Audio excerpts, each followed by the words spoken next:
Hey everyone, Brandon Burns here, and welcome to the very, very first inaugural episode of Makers Podcast with yours truly and Tod Pedler. How are you? I'm good, Brandon.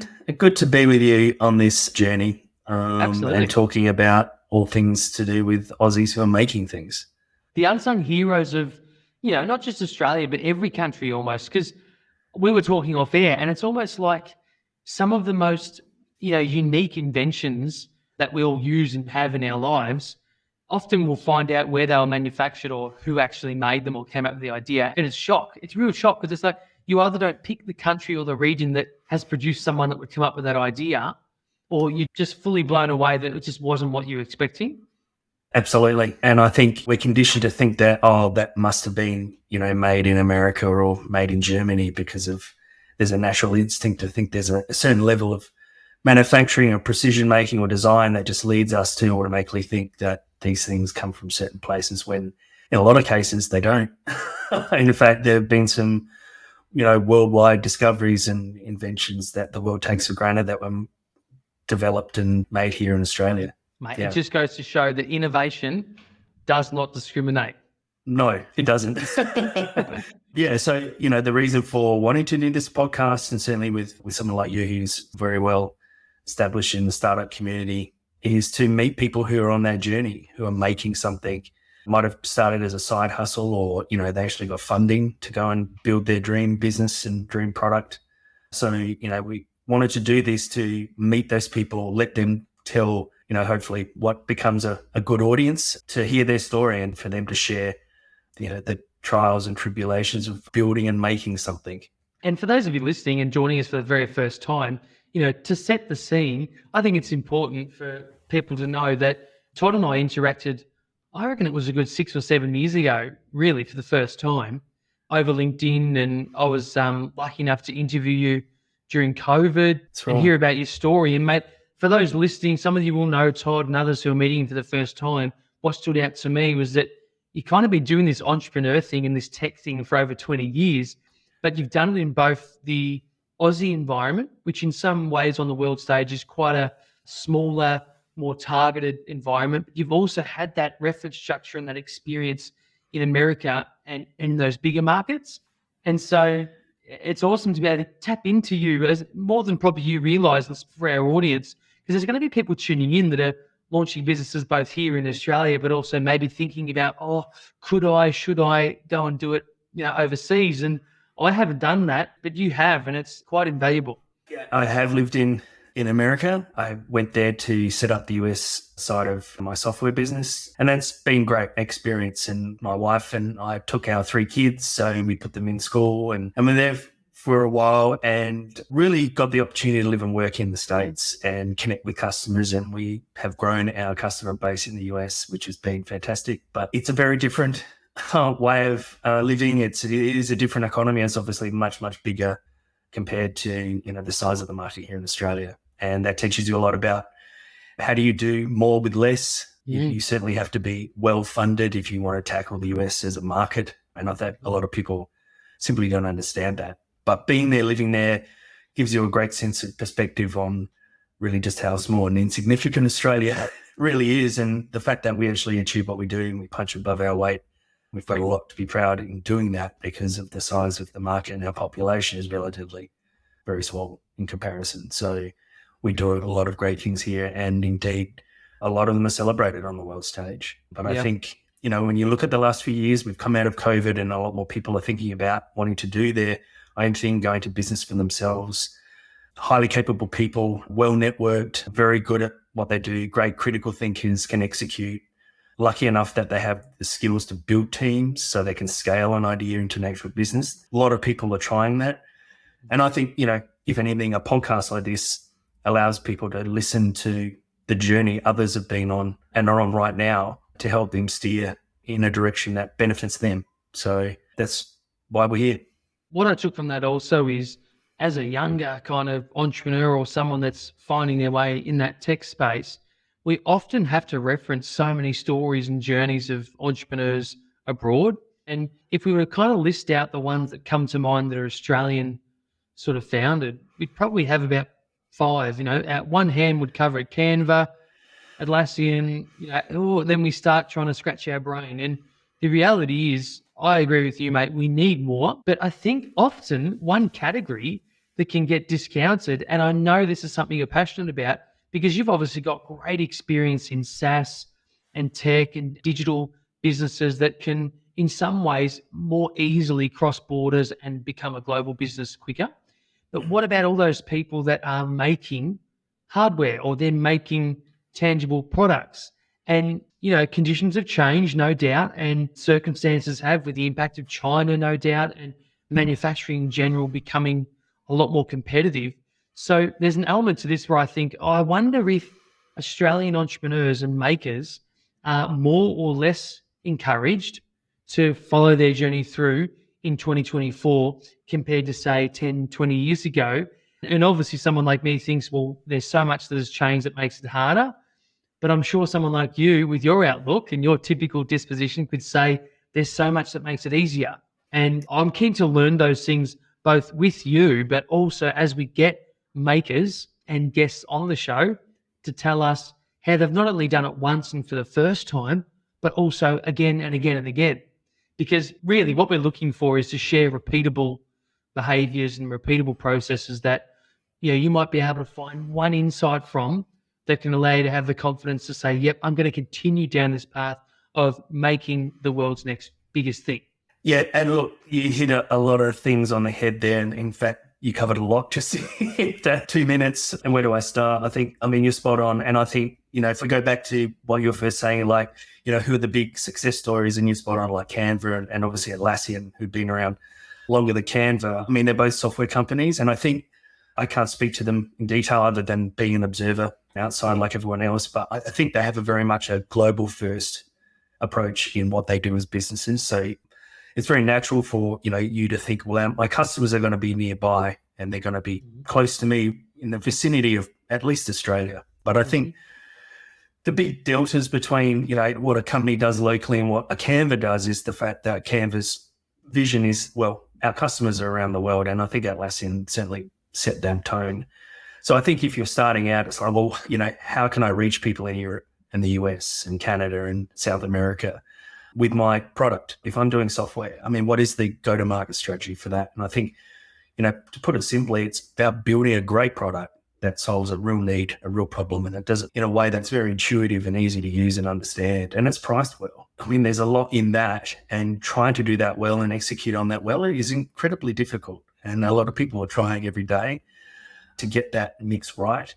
To your point about hardware, look, I've got another business I started in the last 2 years. It's a hardware business. We're bringing a product to market in the next few months. So we've been working on the prototyping of that product for the past 2 years, and it's been slow and arduous, and we've had some setbacks and design issues. And it's a solar-powered lighting system for the home. So, we're dealing with a whole range of electronics engineering issues, dealing with lithium batteries, how do we ship them safely, and a whole range of complex things that literally take months to work through, prototype, doing research and development. So that's my very first hardware business, and I'm about to find out just how hard that is to ship a physical product to someone and then support them in the use of it.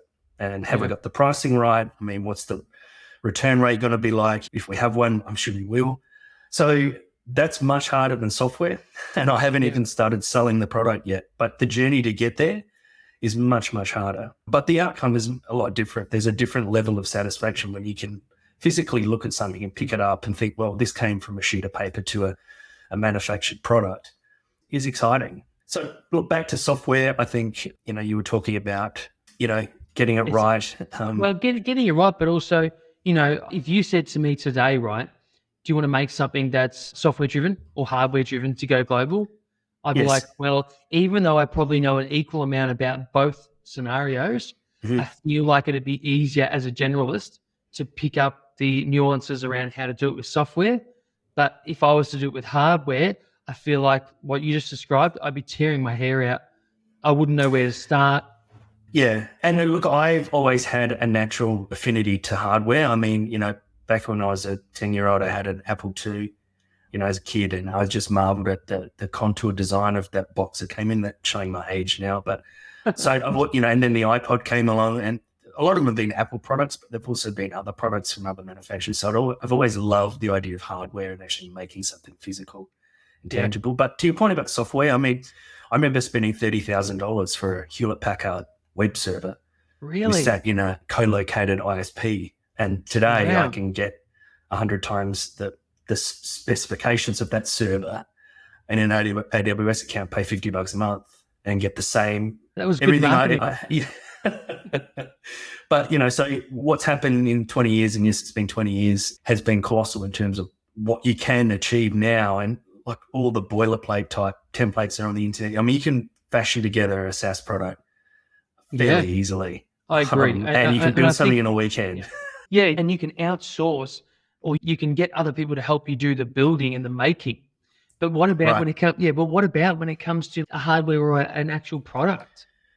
Look, I'm hoping we will get those entrepreneurs on this show to talk about just that. And I know we're talking to some right now about coming on this podcast, but they're the stories I want to hear. I know there'll be others who would love to hear someone talk about what it took to make this and take it to market, what they spent and, how much longer it took than, all the things and all the challenges, and the fact that they still have this affinity to still get up and want to do it and still follow through. And knowing that, when you hit a hurdle, which, can send you back to a design stage for some, just the level of effort and journey you have to take to get there again. It takes a special type of individual. But there's lots of them out there, and they're making awesome things that I think, if anything, this is a platform for them to tell their story and show off what they're doing and all the hard work they've done. I love that. I want to come back to you and talk to you more about those elements of the individual. First thing I want to ask you about, mate, is because it's kind of relevant for yourself and myself with regards to kind of what we've both been up to recently and sort of where we've been. And I know you've embarked upon some travel. Talk to me about travel itself, right? But then talk to me about the benefits you get from going and inserting yourself into another environment when it comes to, motivation, inspiration, stimulation around what possibly you could do next, and why it still trumps a world where we can access information on anything and we can see anywhere in the world on the screen. But, going and doing it is completely different. But talk to me about the benefits of, obviously you travel for personal reasons, but talk to me about how that can actually permeate through to inspiration for business. Yeah, wow. And look, both you and I have been away for a couple of weeks just recently. And, I spent most of my time in Europe. We try to go there every year. And we do it obviously to escape the Melbourne winter. That's got a part of it. But you're absolutely right, hitting it on the head again. And I think for anyone, if you have the means, and I understand there's a lot of challenges with, everyone's personal situation, but if you have the ability to travel, I think you should, to get out of your, the focus of what is your life, wherever you might be, the ability to travel and be in a place where, people are speaking Spanish or Italian, and allows your mind to sort of freely run and escape, a pre-programmed methodology that is your life back at home.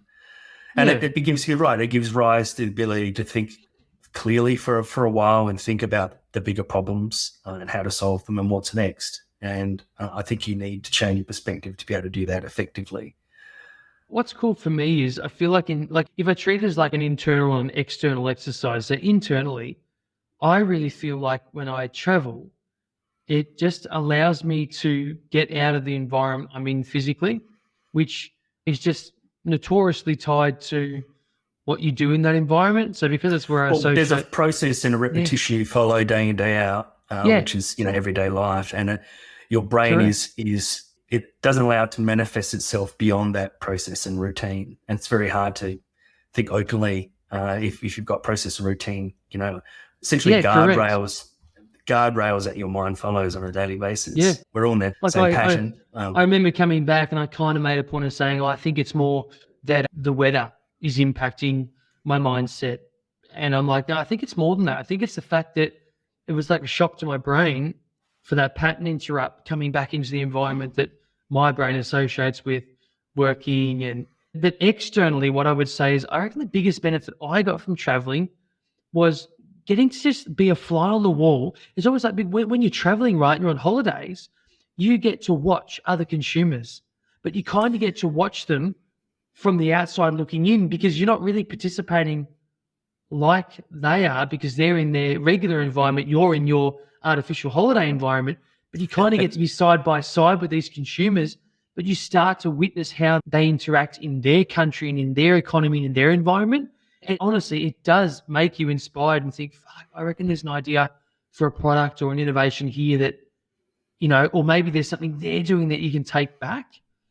Well, what I was going to ask you was, obviously, when it comes to makers and people who create actual things, and to be honest, mate, like, I think when you look at that entrepreneur scale, it's always great to see anyone become an entrepreneur and be one. But I really think the people that create a product arguably really get to sit at the top, because that's like next level. That's like someone who's got the genius and the willpower to kind of create a thing and then do all the other things that other entrepreneurs do, which is work out how to execute and go to market properly, avoid making mistakes. But the question I wanted to ask you was, obviously it takes a different type of person, but how can a person who may not think they have what it takes to be a maker and a creator of a product know that they've got what it takes if they're kind of unsure or they don't really know? Because we all see different people come up with amazing products and they're never, ever what we expect in personality type or skills or traits. But there must be a couple of things that you've witnessed or you've seen. And I know like Steve Jobs is one of the biggest reference points. And there were things about him that were so, amazing and you could tell, wow. What are some traits that they might not even realize themselves they have within them that could allow them to actually do this? Yeah, gee, well, I've met a lot of entrepreneurs and business owners over the years, and I can't say there's one single trait that they all follow. I mean, they're all very different individuals, as you touched on. If I was to say there was something they all share as a similar trait, it would probably be their appetite and their ability for risk. So there are people who take big risks and will bet the farm, and part of them isn't afraid of failing. And I think that's one thing we need to talk about more, is this mindset that if I try and fail, I won't be, no one will take me seriously, or I'll feel embarrassed. Look, the world doesn't care what you're doing. And I think, if you can get whatever ego you might have out of the way, and just the fact that you're on your own path, your own journey, and it's just you. And then if you're lucky enough to find people who want to join you on the journey, and you can build a team around that people, and they're all focused on a vision, and then you keep working away at it day in, day out, knowing there are risks that it will fail, then I think that's the big step most people aren't prepared to take, is this idea that if I fail, people will judge me for that. People don't care. Okay. People don't care if you succeed or fail. They don't. And now I want to stop on that point, only because my personality type, for example, has always lent me to wanting to be part of a co-founding team and have a running mate or two, because I am more risk averse, and so I've always looked for other people to feel like, yep, I can do this. But would you say, in your honest opinion, when it comes to makers of actual inventions and products, are they more often solo founders? No. That was a misconception I had. Well, I think there's certainly stories where there are solo founders, but most people can't achieve much without a team. And you really need a team who understand that they're going to be good days and really bad days. And again, if they're not sold on the journey and have some of the passion that you have leading the team, then you're not going to achieve much. There's only so much one person can do. And, some of us are multi-skilled and we have, backgrounds in design, business and engineering. But in most cases, you're going to need that foundation team of 2, 3, 4, 5 people to actually get something substantial enough to get to market. That's not to say that, the future's, Sam Altman recently said, we're approaching where there'll be the one person, $1 billion companies. They have one person in it because of AI. So that is an interesting tangent to look at, that there'll be a single solo founder with a business worth $1 billion. I mean, that's pretty cool when you think about it. But in most cases, anything, certainly tangible products, it needs a team, committed team, who know that it's going to be tough. But I think back to your earlier point, a lot of people judge themselves on their ability to execute, and they're more worried about failing than actually getting it going and giving it everything they can. But So I think, just one last point would be that knowing, what your limits are and not overextending yourself, like not overcapitalizing something because you think it's a good idea and not means testing or doing any market research. chasing, yeah. But keeping it small, keeping it ugly and agile and as cheap as possible until you get that early first success. And then well, how much do we need to pivot? Do we need to pivot at all? Most cases you will need to pivot. But then understanding, well, what's the business behind this? Can we actually generate revenue from it? So I think all of that takes lots of small steps. But so many people have the perception that, I've started and in 3 months I should be at X MRR, monthly recurring revenue. And no, that typically doesn't happen that soon. We certainly read about those who've gone to $0 to $1 million in 12 months. Very rare, very hard to do. So I just want to ask you on that, Todd, with that in mind, because what you're outlining there, especially as a maker yourself, is a bunch of mistakes ideally to avoid. So what's been your biggest source of mentorship or mentor or guide on the journey so far? Because it's not the same for everyone, as we know, but it sounds like there's had to have been some kind of influence or person there helping you sort of navigate.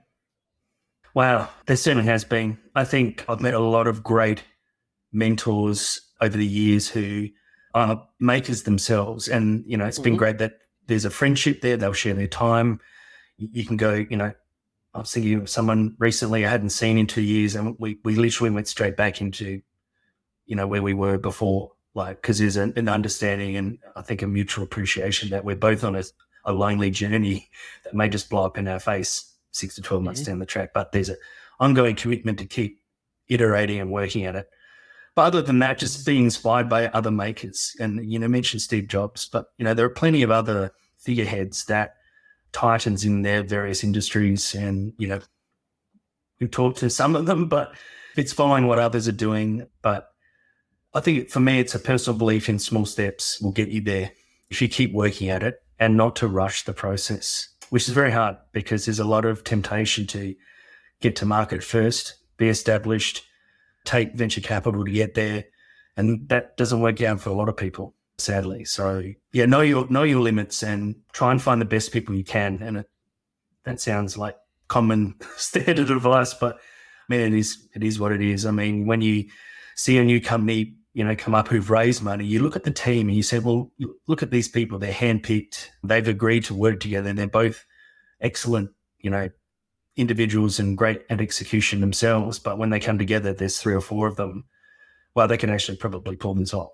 And I think that's what I always look at is who you're associating with yourself. If you want to go and build something at scale, you've just got to be a team player and everyone knows what hat they're going to wear in those early days.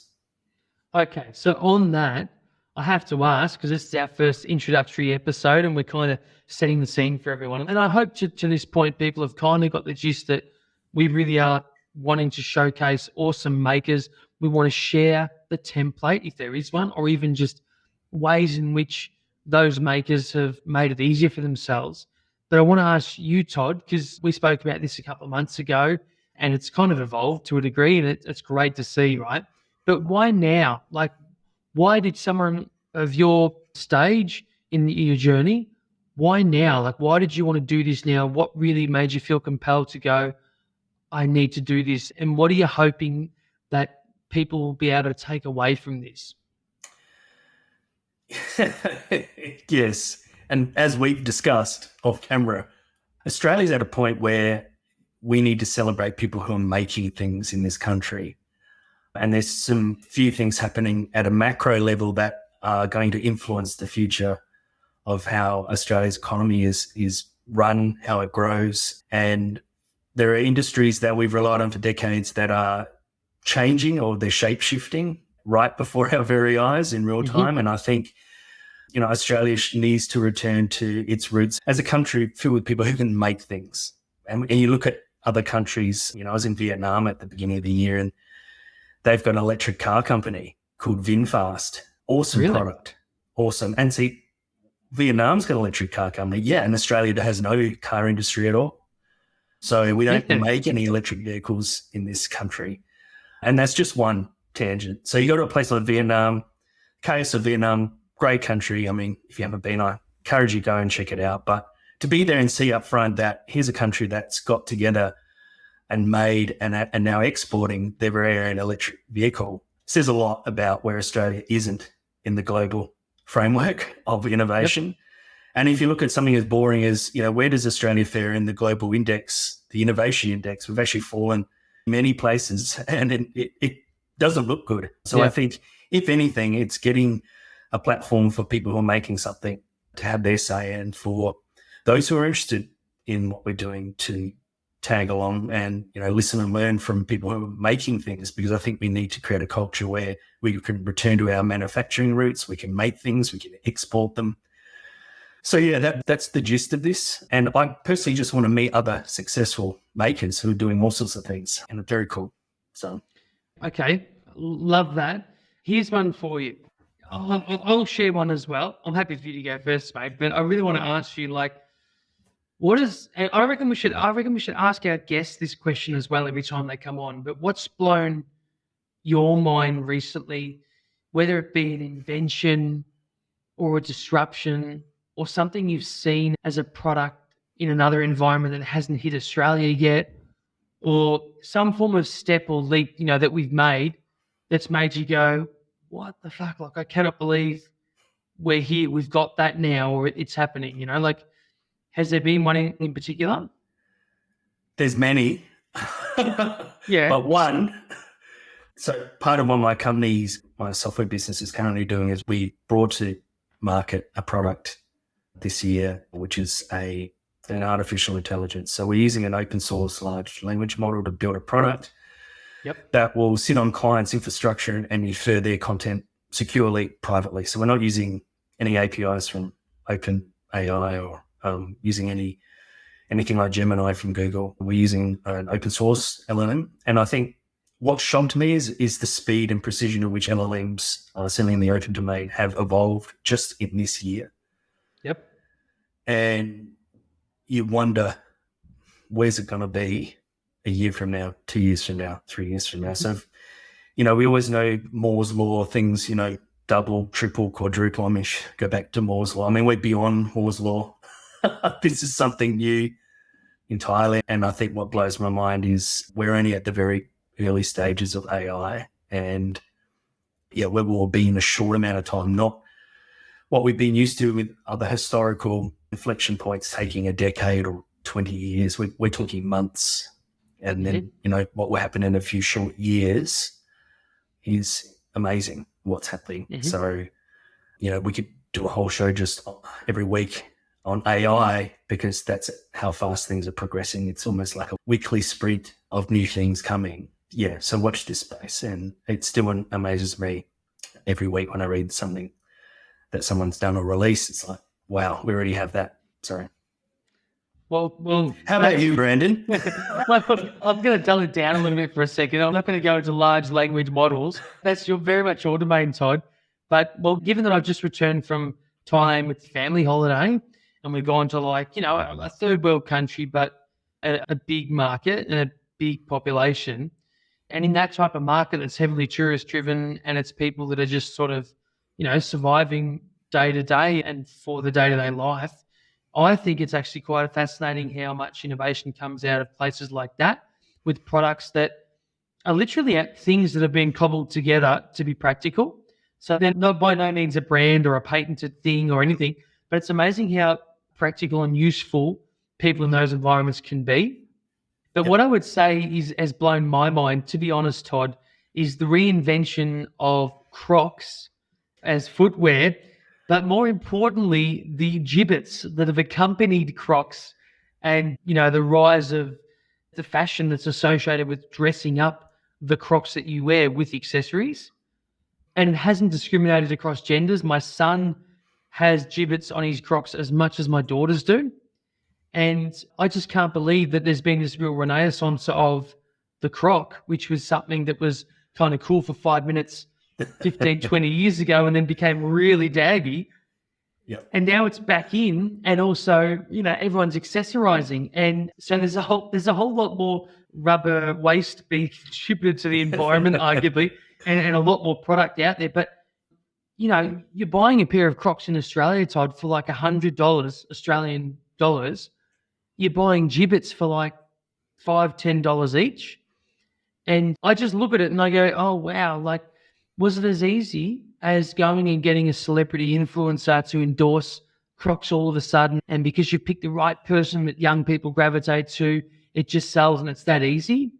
Or is it actually a lot more of a strategic play?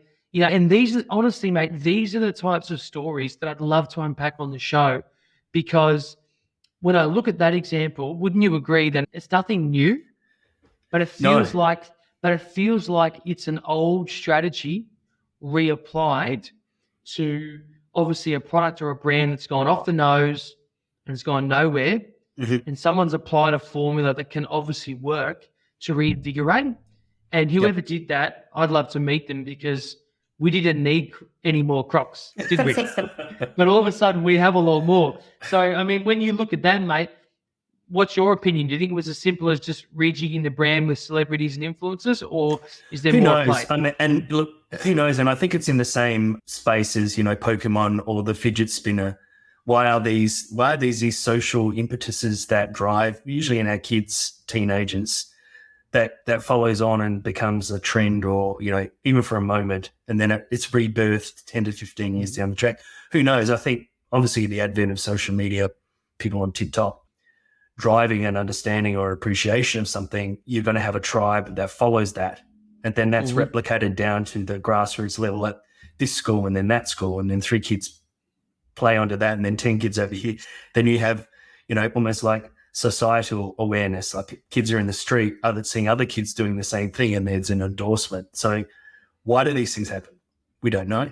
I think you're right. There's some marketing, smart execution strategy behind the scenes from some people who are either influencers or they're directly responsible for targeting or marketing something at that age group. But I don't know, because you're right. We see these trends cycle through every few years, and it'll be great to get on one of those trends, or even be the initiator of a trend, definitely. But I think there's some black art to it. So, well, yeah, because I look at it and I go, one of the most important things that I really hope exists here is that the initial creator and person who, made the maker behind Crocs is able to get paid and still receive royalties and be a part of this process.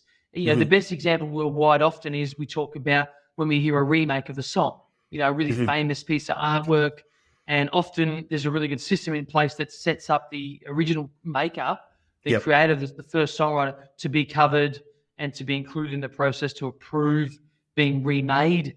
And it's quite a good industry to reference in some ways, because it's locked down and it's protected, and it sort of treats the maker seriously.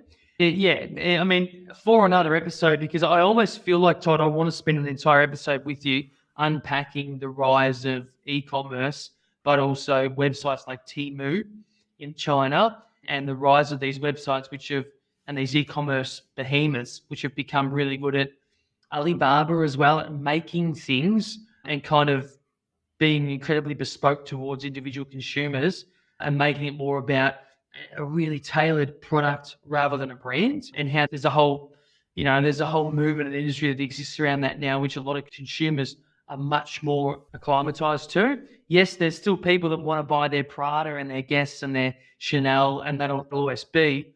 But it feels like there's a rise in consumers who actually want the no-name product that's very specific to their need. And that's where these players come in. Well, I think you're right. We could do an episode just on what is the biggest story there, which is something called the second China shock that is coming.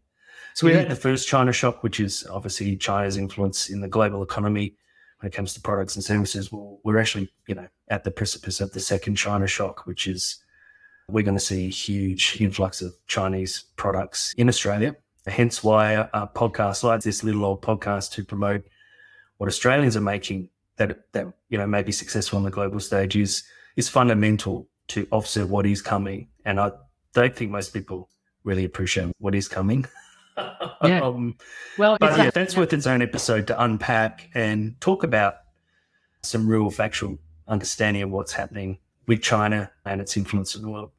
Well, maybe on that episode, we also talk about how Australian makers not necessarily safeguard against when their product becomes known and grows and potentially faces competition from being, copied or having something similar made abroad. But also, if we can, we should try and find Australian makers who've successfully reverse engineered it and manufactured a product that's sold back into China. Because I'm sure there are makers out there who've successfully done that. And it would be remiss of us to not at least explore this growing middle class that China clearly has, that we may well be just glossing over the fact that you can actually sell back to them. And there's a lot of Australian products that do that. Well, there've been some, obviously, as you know, some import bans from China recently on certain Australian domestic products, which is some of those bans have been lifted, and we can unpack what those are in another episode. But look, it's definitely, back to your point, worth talking about e-commerce as a jumping off point, but just what China is and what it's becoming. So people appreciate it a little more, and hence the reason why we need to go back to a grassroots approach to making and building things in this country and having our own IP. So yeah, definitely look forward to doing that episode. We almost need, Todd, to have an incubator or a cohort of entrepreneurs attached to this show, because as soon as we get guests on, I reckon between the three of us and listeners participating, we're going to be coming up with ideas and products to make. And wouldn't it be great to see someone take on the responsibility of kind of seeing it to market? And maybe by the end of this first little series of shows, we'll be able to have a product that maybe we've made, which our show is in and of itself. It's funny you say that, because through the manufacturing of the light business, and along the way, we identified things that are actually missing in the manufacturing of this particular product. And there's a whiteboard, we put that idea on the whiteboard. And we would go and look and actually research online and couldn't find anything that was very similar or similar to what we were looking for. So we actually had those ideas like, well, there's a potential to actually bring a product that does these things to market for that reason. So that's what we've uncovered through this journey of actually trying to make something tangibly real as a real product. But yeah, that there's a lot of that happening. And look, I'm sure there are entrepreneurs we'll have on, makers who will share some of those ideas or stories themselves, because I'm sure they all have them. I love that. Well, next time you hear from us, we will have a guest on the show. Yes. We'll be featuring a maker themselves, and we'll be diving deep into their story, because, I think it's important not to discount how someone gets started, but also how someone keeps going, because the first big step to cross, Todd, as you know, is having your first business success, which you managed to have early. But then it's like, okay, picking yourself up and backing yourself to go again, applying your lessons. And then also, as you start to introduce other people along the journey and you have those experiences, how that impacts the whole thing. And I'm sure with every maker, it's different, but they're all going to have things like families and kids and unique circumstances and challenges they've faced. So, even if listening to this as a maker yourself, you really get some comfort knowing that, you're not on your own on this journey, and there's others facing similar challenges. And we welcome your feedback and your communication if you want to get involved in the conversation as well. Yes. And we talked about, if you see this podcast, you hear it, or you watch it on YouTube under Makers Podcast, we would love to have you on the show if you want to tell your story. I mean, that's part of the platform we're providing. So yeah, I think hopefully over time, as we do more of these and we talk to more people, the audience will grow and there'll be more awareness about what this podcast provides. And we want to hear from people here in Australia making things and promoting. So, Tod Pedler, it's always a pleasure. Thank you, mate. Appreciate it.